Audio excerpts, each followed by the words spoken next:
Que tal trocar seu cão por uma jiboia? É isso mesmo que você escutou, uma jiboia. Embora pareça estranho, muita gente tem adotado répteis como animais de estimação ao invés de cães e gatos. O Gustavo Bauer, que é médico veterinário, e vai nos falar um pouquinho mais a respeito do assunto. Gustavo, o que é mito e o que é verdade a respeito da cobra? Bom, na verdade, assim, existe muito mais mito do que verdade aí do que geralmente a gente costuma ouvir. Né? É muito comum a gente ouvir que alguém encontrou uma cobra de 20 metros, 30 metros, né? E o recorde de uma cobra até hoje no mundo é de 11 metros, a Piton reticulatus, que é uma cobra asiática. Tá? Aqui no Brasil, a maior cobra que a gente tem é a sucuri, que pode chegar até 8 metros de comprimento. Tá? E também assim não é muito verdade não que ela come um boi. Tá? Geralmente elas preferem se alimentar de alimentos menores, que ela vai conseguir metabolizar mais rápido e vai se prevenir contra ataques de possíveis predadores. Então, elas gostam bastante de comer capivara e aves em geral, tá? Nada de boi, é muito grande para ela comer. Mesma coisa acontece com os seres humanos, ela também não come seres humanos. Apesar de a gente ver algumas coisas, é possível comer? Talvez, mas acho que é muito raro e muito esporádico, tá? No caso dessa jiboinha aqui, ela também não cresce muito, chega até uns 2,5 metros de tamanho, né, e é um ótimo animal de estimação para se ter, não tem nenhum problema. E, inclusive, passar a mão nela, ninguém pega cobreiro não, tá? Não dá nenhum problema de pele, muito pelo contrário. Todos os répteis são hipoalergênicos, por eles não terem nenhum tipo de secreção na pele, serem bem sequinhos, eles não causam nenhum tipo de alergia. Então é muito mais comum você pegar a cobreira do seu cachorro do que da cobra. E quais são os tipos de perigo que uma pessoa que adota uma jiboia como pet pode oferecer dentro de casa para crianças, para adultos, enfim, no geral? Bom, depende muito do gênio da cobra, tá? Porque, como eu costumo dizer, se o animal tem boca, ele pode morder, tá certo? Mas geralmente cobras que são mantidas em cativeiro e têm o manuseio certo, elas são extremamente mansas e não correm nenhum perigo de ataque. O único risco que você pode correr é se você tiver aquele hamsterzinho lá, mexer primeiro no rato e depois for mexer na cobra. Porque a cobra ela vai pensar o quê? Pô, tá cheirando comida, então eu vou lá e vou tentar comer. E aí pode levar uma mordida, tá? Uma cobra grande, talvez assim, isso pode ser um pouco pior, porque ela pode até tentar enrolar e tal. Mas é muito difícil, aqui no Brasil eu não sei se tem nenhum relato provavelmente não tem, relato de uma cobra que matou alguma pessoa. Tá? Outro perigo que eu me preocupo como veterinário é a respeito de transmissão de salmonelose. Então a gente pode fazer um exame, que é um exame de suado de cloaca, e manda para o laboratório para saber se tem ou não salmonela. Porque a salmonelose é uma doença que pode causar alguns danos, principalmente em crianças muito pequenas. Quais são os tipos de cuidados que as pessoas precisam ter em relação à alimentação, ao bem-estar do animal?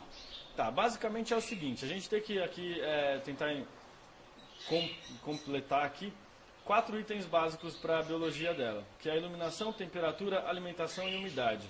Uma cobra como essa, ela precisa de iluminação do sol ou de uma lâmpada artificial. Temperatura, que é o mais importante, porque répteis têm sangue frio e eles precisam de uma fonte externa de calor para poder se aquecer e aí manter o metabolismo numa taxa boa para poder se alimentar e fazer as coisas que ele tem que fazer. Então uma fonte de calor, que seria uma pedra aquecida ou uma lâmpada forte mesmo que consiga aquecer a temperatura até os seus 28 graus. A alimentação de cobra é uma coisa bem simples, ela só se alimenta de animais inteiros, tá? Não necessariamente vivos, mas tem que ser inteiros. No caso de uma jiboia como essa, ela está comendo camundongos aqui de 10 gramas mais ou menos, e aí conforme ela vai crescendo, você vai aumentando o tamanho da presa. A jiboia come muito bem aves, tanto aves quanto roedores, então você pode dar, quando for grande, um porquinho da Índia, ou uma codorna, ou até galinha, né, frango assim, que ela come numa boa. E aí, com assiduidade de uma vez por semana, e aí quando ela for maior, até uma vez por mês. Tá? Cobras não precisam se alimentar todos os dias. E em relação à umidade, geralmente jiboias, elas são de Mata Atlântica, então elas precisam de uma umidade relativa do ar até 70%, então a gente resolve isso em cativeiro, borrifando 2 vezes por dia água lá no recinto dela. Para você adotar uma jiboia ou qualquer outro tipo de réptil, como animal de estimação, existe algum tipo de autorização do IBAMA? Explica pra gente como é que funciona. Sim, primeiro você precisa ir até uma loja que pode vender esses animais. Tá? No caso aqui, essa jiboia ela é uma jiboia legalizada. Por quê? Porque ela foi nascida em cativeiro. Então existe um criadouro comercial legalizado no IBAMA. Tá? Aqui no Brasil existem só dois. Essa jiboia ela veio do Belém, lá do Belém do Pará, para cá, porque é o único lugar que tinha filhote de jiboia. Então eles podem comercializar. Tá? Todas essas jiboias legalizadas, elas vêm com microchip implantado, onde a gente passa um leitor para ver o número, e uma nota fiscal da loja, que é o comprovante de que esse animal, né, corresponde a essa nota fiscal, consequentemente é um animal que tem procedência, que tem origem. É crime você coletar um animal da natureza, tá? E é um crime que pode dar bastante prejuízo aí para quem fizer isso. Quais são as penalidades? Segundo a legislação de 98, o tráfico de animais, a multa, né, a sanção que tem, é de 6 meses a 2 anos de cadeia inafiançável, pode pagar de 500 a 3 mil reais de multa por animal e também vai correr um processo administrativo e criminal no seu nome, né, no nome de quem tiver com os animais lá. E aí, consequentemente, você não vai poder prestar nenhum concurso público, nada disso, então não vai valer a pena. Entre pagar hoje num animal legalizado cerca de R$ 1.500, R$ 1.400, né? Pagar uma multa e ser preso e ter um processo rolando no seu nome, né? Já vai sair mais barato, com certeza. Tem mais alguma coisa que você acha que seria importante acrescentar?